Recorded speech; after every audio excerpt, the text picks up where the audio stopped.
Vamos entonces a empezar con conociendo un poco sobre Nadia.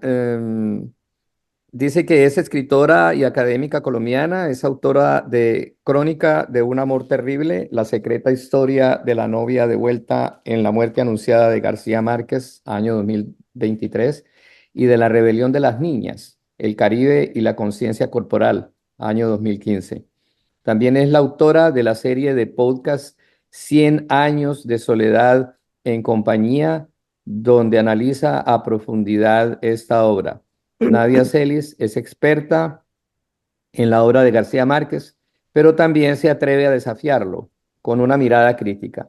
Actualmente es profesora titular de literatura caribeña y estudios latinoamericanos en Bowdoin College, Massachusetts. Bueno, yo quiero decir un poco, yo como conocí a Nadia en el 2008 en un congreso de literatura en San Andrés, ¿fue?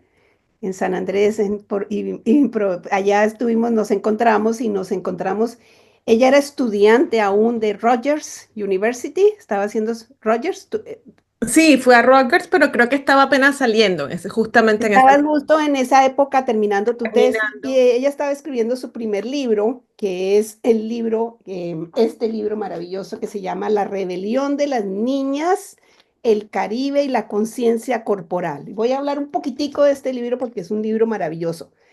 En la introducción, nadie se les dice que este libro nació de la reacción visceral que ella experimentó al leer por séptima vez la escena en que la adolescente América Vicuña es poseída, seducida y abandonada por Florentino Ariza en El amor de los tiempos de cólera de García Márquez. Y ella se regaña a sí misma y se reprende al decir cómo es posible que no nos diéramos cuenta que este tipo era un abusador de la niña. La niña solo tenía 13 años y era el amante de este hombre de 70 años que su gran gloria era haber tenido tantas amantes durante el tiempo en que él esperaba a Fermina Daza. Y que al final, cuando él, ¿se acuerdan de esa escena? Espero que se acuerden. En El amor de los tiempos de cólera, cuando él escucha la campana de la iglesia en la que anuncia que se murió el esposo de Fermina Daza, Juventino, perdón, se me olvidó, eh, Juvenal Urbino. Juvenal Urbina. Él dice, y en ese momento él deja tirada a la niña, él se va y él quiere, y en ese momento es su momento de recuperar el amor perdido por Fermina Daza durante 70 años o no sé cuántos años. Y esta niña, América Vicuña, se suicida por el desengaño que le propicia este hombre. Entonces, esta imagen es una cosa que de verdad de ahí surge este libro. ¿Y qué es este libro? Este libro es un análisis de la figura de la niña y de las adolescentes en novelas de la literatura latinoamericana y cómo las niñas tienen un papel en que son abusadas, son condenadas, son deshonradas, son mil cosas en muchas formas y la gente que lee no se da cuenta de ese horror.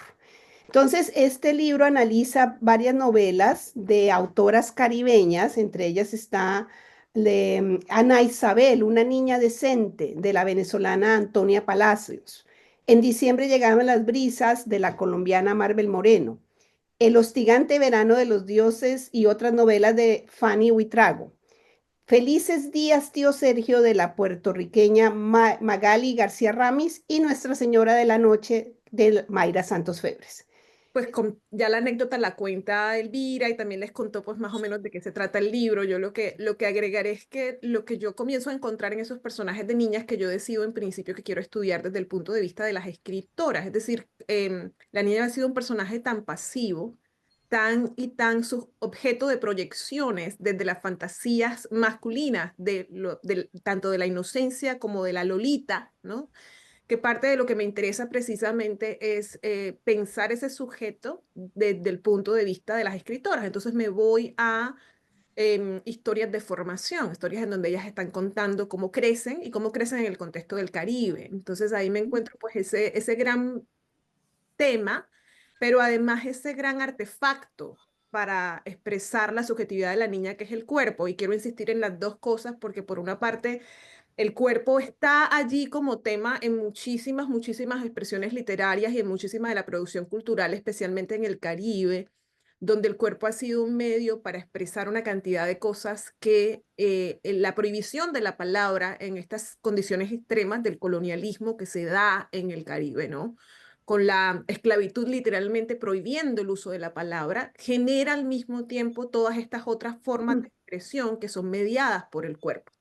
Entonces, el cuerpo ha estado por mucho tiempo ahí y yo creo que el aporte del libro es centrar el cuerpo no solamente como un objeto a través del cual se generan sentidos que de alguna forma son proyecciones de la agenda del escritor o de la escritora o del artista, sino pensar desde el cuerpo, es decir, proponer que imaginemos lo que emerge cuando estamos pensando en el cuerpo como vivo, como un ente que produce comunicación, que crea y que además media la forma en que los sujetos, en especial la niña, se aproximan y reciben y comprenden lo real. Y luego toda la tensión que surge cuando sobre ese cuerpo comienzan a colocarse los sentidos sobre la feminidad, que básicamente objetivan el cuerpo y además lo sexualizan muy tempranamente antes de que la niña tenga la posibilidad de realmente entender su propio deseo.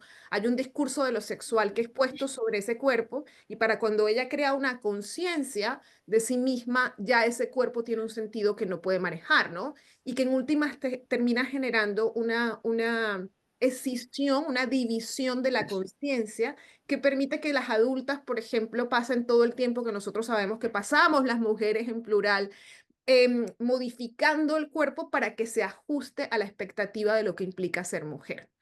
Entonces, ese proceso es el que yo termino de alguna forma teorizando, ¿cierto? A través de este concepto de la conciencia corporal, que habla tanto de la relación entre conciencia y cuerpo en la niña, pero también habla y está de alguna forma dialogando con esta forma de vivir y de crear desde el cuerpo que se ve en la literatura caribeña, porque la intersección desde la que yo me ubico, digamos, como investigadora, es entre los estudios del Caribe y los estudios literarios y de la cultura popular, pero además de eso con una visión de género, ¿sí? Con una visión feminista de todo eso. Entonces, Yo quiero pasar entonces ahora al segundo libro, Crónica de un amor terrible.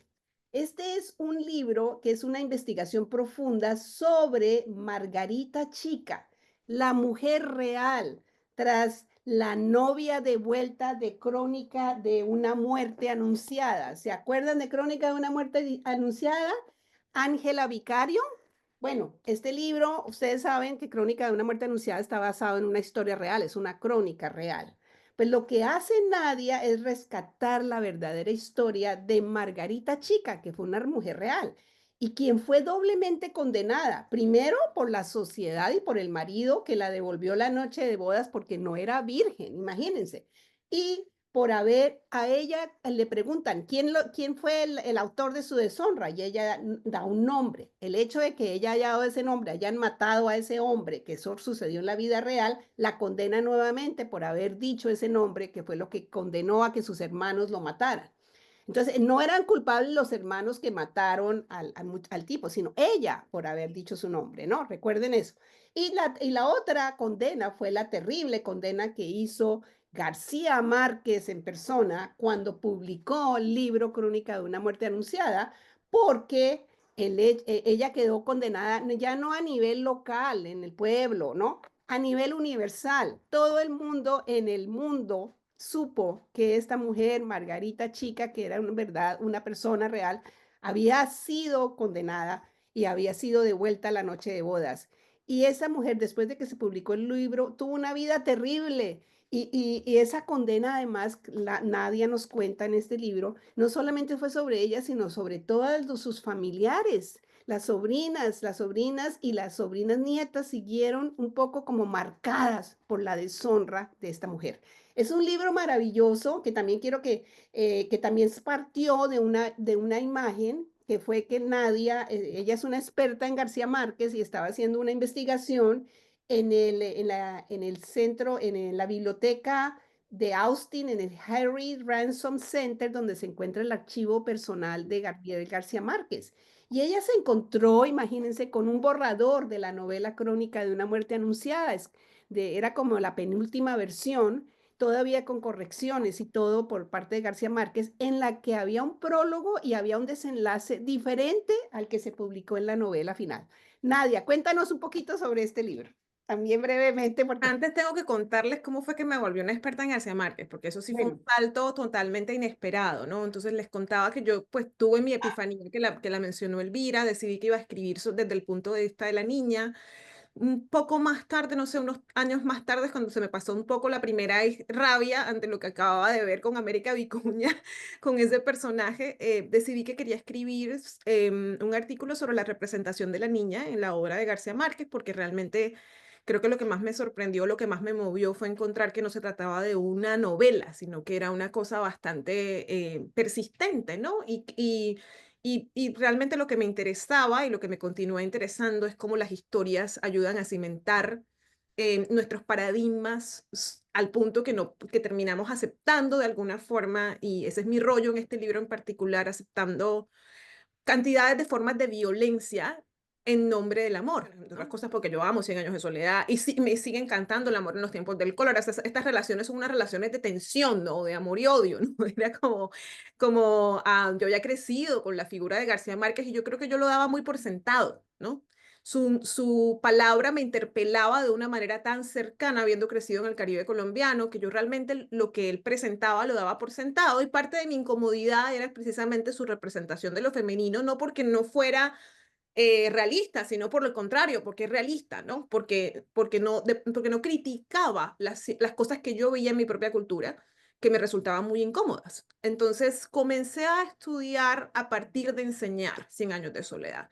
Y me metí en este proyecto que básicamente intenta vincular esas dos grandes obsesiones de García Márquez por el poder y por el amor, haciendo una lectura del poder a partir de lo que las relaciones íntimas nos enseñan sobre los cimientos de las jerarquías sociales, ¿no? Sí. Me encontré con ese manuscrito en el que él básicamente decía que había pasado 27 años buscando las pistas para terminar para poder por fin contar esa historia, que era una historia real en la que se había involucrado el hombre al que mataron, era un amigo de él, y ese crimen es un crimen que ocurre en 1951 en Sucre, Sucre, donde este hombre es asesinado porque es acusado por la novia a la que devuelven de haber sido quien la defloró, básicamente. Y los hermanos lo matan. Entonces esto ya ha sucedido en el pueblo donde él vivía. No vivía él, en realidad él estaba estudiando por fuera, vivía todavía su familia y él pasaba las vacaciones. Esto ocurre en Sucre, Sucre, que es además el primer Macondo de García Márquez, es el Macondo del coronel no tiene quien le escriba o de La mala hora, o sea, incluso buena parte de los funerales de la mamá grande surgen de esa experiencia en ese pueblo, que es mucho menos conocido Caracataca. Entonces él decía que había escuchado la historia, que siempre supo que la tenía que contar, esto lo dice en un epílogo a el penúltimo manuscrito de la novela, pero que no encontraba el final, hasta que un amigo de él, que es Álvaro Cepeda Zamudio, le dice que, oye, te enteraste del rumor de que la novia de vuelta y el marido que la devuelve volvieron juntos. Y entonces él cuenta aquí que se va a buscar a estos esposos y que ahí es cuando comprende, esto es lo que dice en el epílogo, que lo que él siempre imaginó como la historia de un crimen atroz era en realidad la historia de un amor terrible. Entonces le di mi crónica de un amor terrible, porque la verdad es que yo no le creí cuando lo leí. Yo dije, no, este es otro invento de él.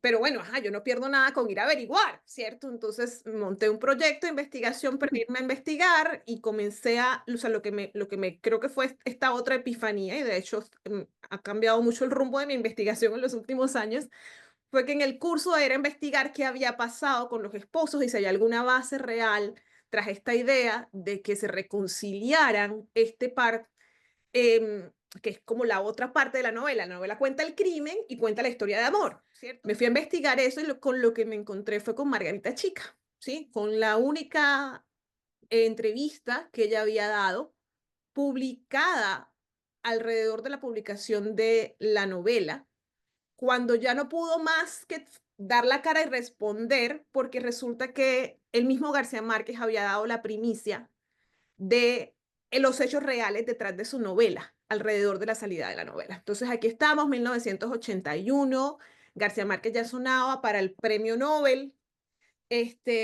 La expectativa que se genera ante esta novela es muy grande, porque va a romper su promesa, porque además ya era un éxito de mercado, ¿no? Ya estamos hablando de un García Márquez muy, muy posicionado, y se lanza en 4 ciudades al mismo tiempo, 1.150.000 copias de Crónica de una muerte anunciada. En el libro yo cito a Elvira que me decía, no, es que la vendían en los semáforos, ¿sí?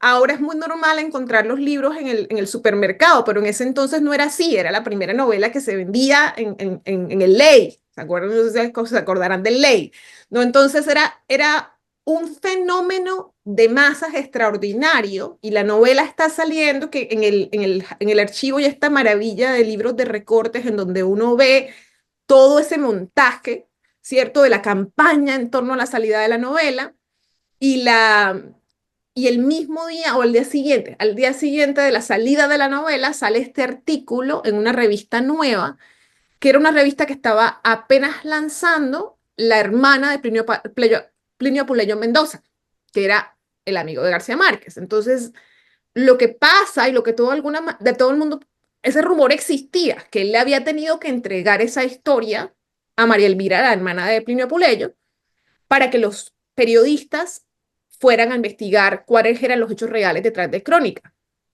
En efecto, yo en el archivo encuentro una carta en la que María Elvira le dice, oye, gracias por tu recomendación de los periodistas, pero mira que este asuntito tuyo se nos ha salido de las manos, ¿no?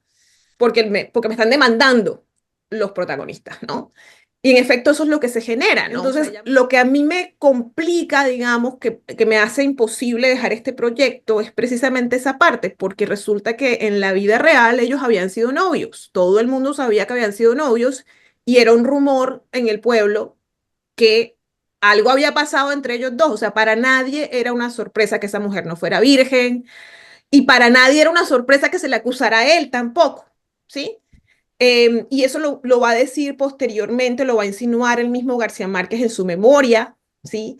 Él mismo de alguna forma nos da las claves para entender que allí hubo una tergiversación de la realidad, y yo encuentro en el mismo manuscrito el momento en que lo tacha, porque hasta el penúltimo manuscrito era la novela, todo el mundo conocía el rumor, ¿cierto?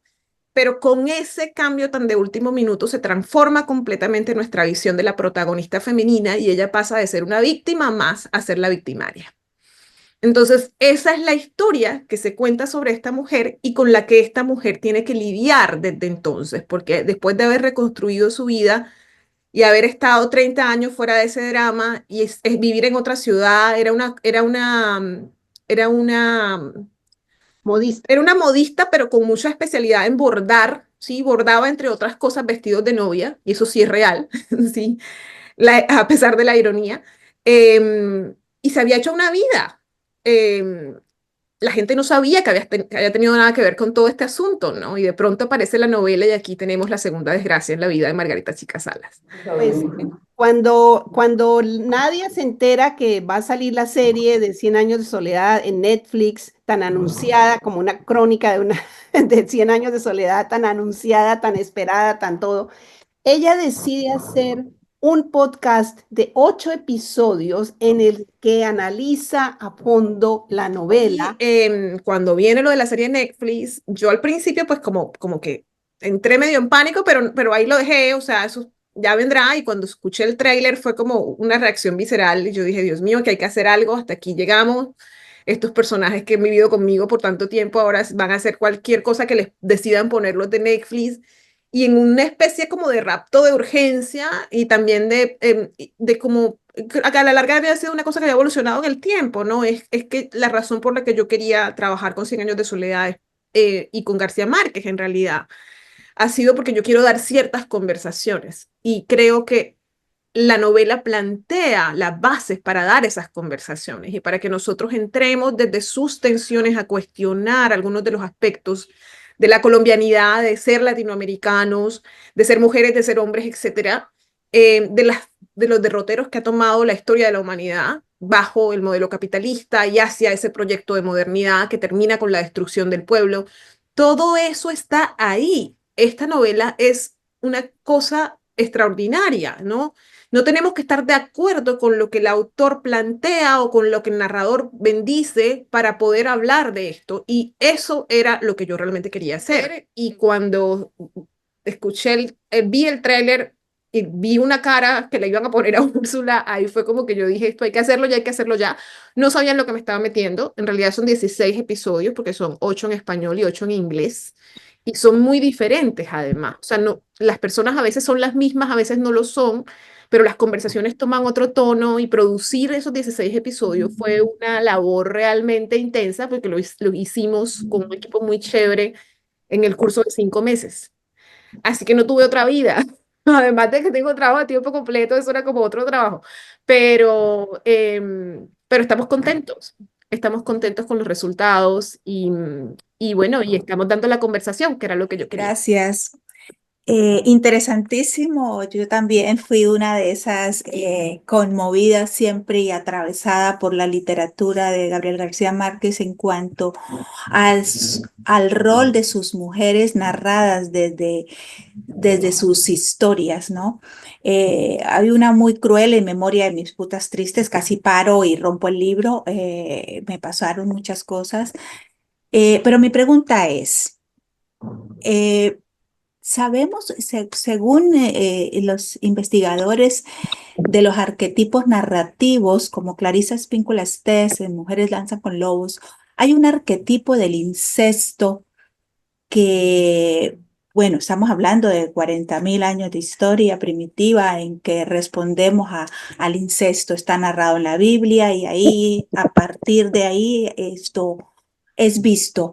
Yo no diría que normalizarlo, pero según nuestro escritor que está hoy en la mesa, Gabriel García Márquez, ¿él está respondiendo a ese arquetipo o definitivamente esto hace parte de lo que nos está narrando, de lo que se está viviendo en ese Caribe colombiano, en esas historias de los campos donde padres abusaban de sus hijas, bueno, y hoy día también, y el papel relegado de la mujer en la sociedad de esos tiempos? ¿O a qué estaba respondiendo? ¿Era Gabo consciente de que sus mujeres narradas estaban en ese papel?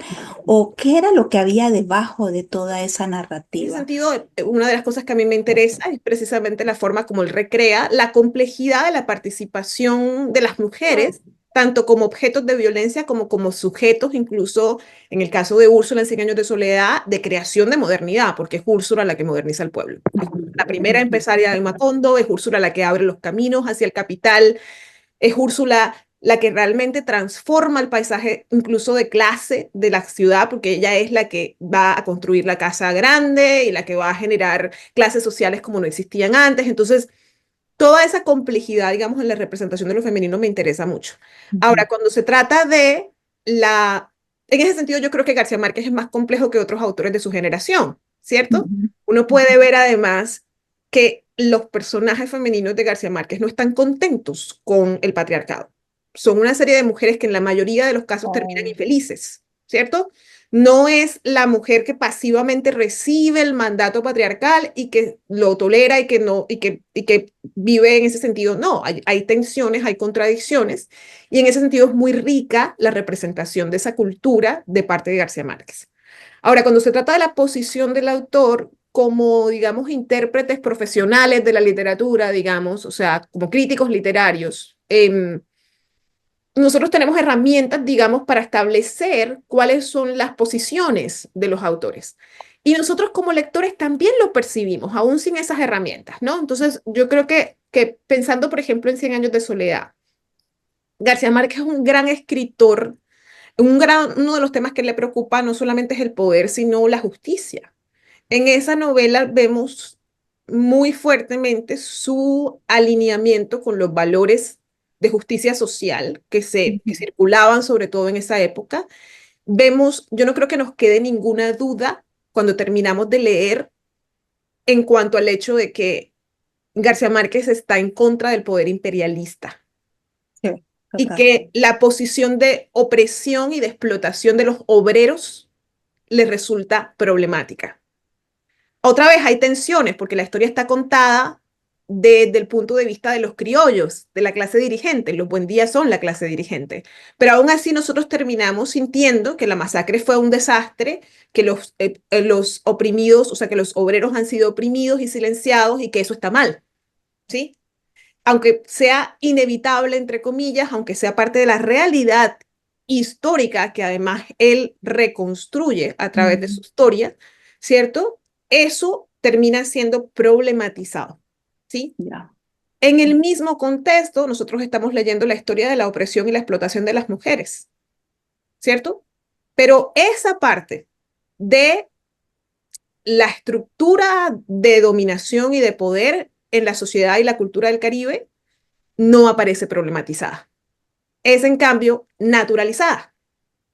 Es normal que las mujeres estén en esta posición, al punto que cuando desafían esa posición son castigadas, ¿sí? Entonces vemos que todas las mujeres que se salen del libreto de la posición más tradicional de la feminidad, pensemos, por ejemplo, lo que sucede con la amargura perpetua de Amaranta porque no se casa, o el caso de Meme, que tiene el hijo con este hombre que es básicamente un obrero también, un menestral, lo llama Fernanda del Carpio, termina confinada en un convento. Amaranta Úrsula, el último de los personajes, que es la que consuma el incesto, termina desangrándose hasta morir. Es decir, hay unos castigos muy visibles para la búsqueda de otras posibles feminidades. Entonces, entre la naturalización de la posición de las mujeres, que todas están ahí para servir las necesidades y los deseos de los hombres, y el hecho de que se castigue a las mujeres que buscan otra cosa, nosotros podemos trazar de alguna forma una perspectiva del autor, ¿sí?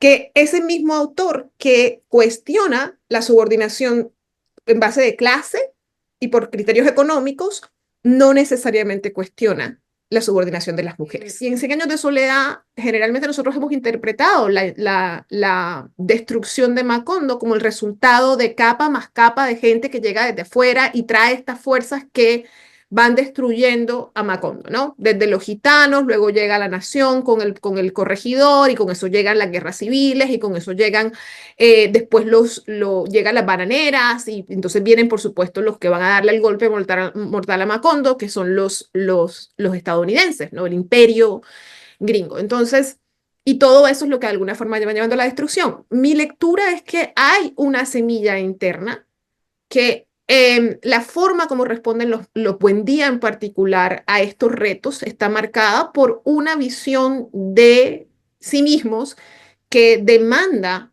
que sea la dominación y la violencia la forma como se dirimen los conflictos, ¿sí? Y ese es un mensaje supremamente importante que lo entendamos como colombianos y colombianas, que hay otra forma, deben existir otras maneras de mediar los conflictos que no sean a través de la imposición de sí mismo, a través de la violencia. Pero desde el principio, los Buendía usan la violencia como mecanismo de afirmación de su privilegio, básicamente masculino, que es el privilegio de hacerse obedecer, ¿sí? Entonces, en algún momento la misma Úrsula lo dice, es soberbia lo que mueve al coronel Oliano Buendía, ¿no? Y eso lo vemos desde la escena que permite la fundación de Macondo, que es la escena en la que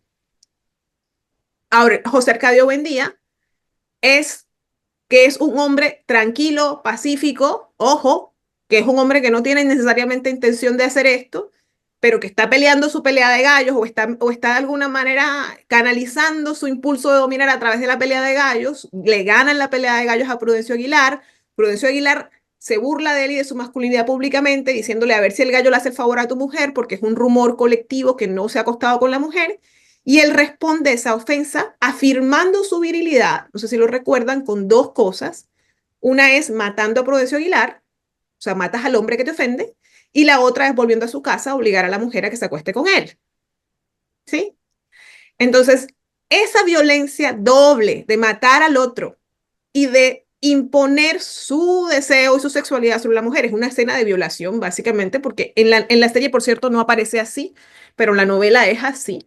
él con la lanza la amenaza y le dice, es que aquí no va a morir más gente por cuenta tuya, y ella le dice, va a ser tu responsabilidad, pero ajá, acaba de matar un hombre, está con la lanza en la mano, a ver si le va a seguir diciendo que no. Y esto es lo que termina con la expulsión del paraíso, es decir, con el hecho de que José Arcadio Buendía tenga que dejar el pueblo y que se vayan a fundar Macondo.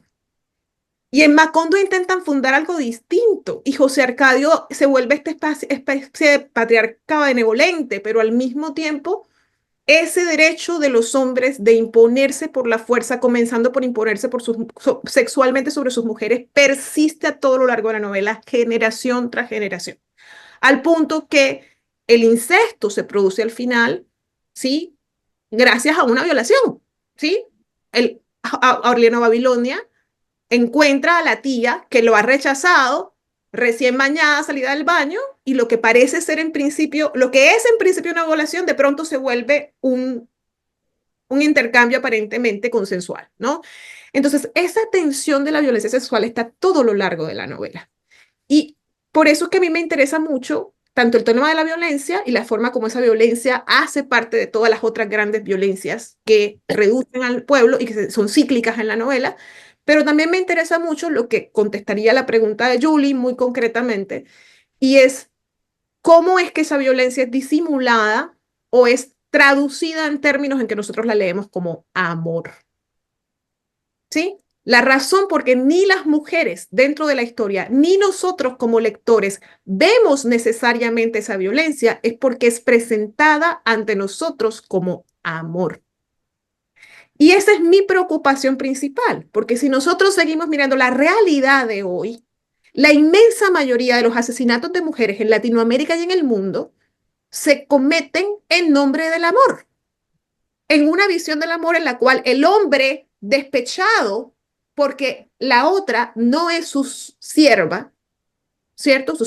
Porque la otra se afirma a sí misma, ejerce su derecho como el que ama de imponer su voluntad, ¿sí? O donde las mujeres que están siendo abusadas por estos hombres no son capaces de desprenderse, no tienen maneras de desprenderse de estas relaciones porque están convencidas de que eso es amar.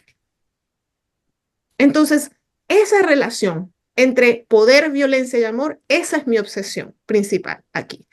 Y no tanto por García Márquez, que ya no está entre nosotros, ¿sí? Sino por lo que eso nos dice de quiénes somos como cultura, de cómo es que seguimos recurriendo a la violencia y cómo esa violencia continúa siendo un continuum que va desde el ataque de la mujer hasta, de tu mujer o de tu exnovia o de lo que sea, hasta los conflictos armados de los que no terminamos de salir. Porque para mí el hilo transversal es esa visión de el hombre como quien impone su voluntad y como quien además tiene derecho a imponerla con violencia para hacerse respetar. Entonces, para mí el problema es la masculinidad. Esa es mi lectura. O sea, aquí lo digo, esto, aclaro, esta es mi interpretación. Sucede con la serie lo mismo que ha sucedido con la obra de García Márquez, y es que nosotros tenemos una relación tan emocional con esta obra que proyectamos sobre la obra lo que queremos que esa obra diga de nosotros. Esa es otra cosa por la que me fascina Cien años de soledad, porque es realmente este libro hiperpoderoso, es este artefacto cultural, este objeto que media la relación de los colombianos con su propia identidad.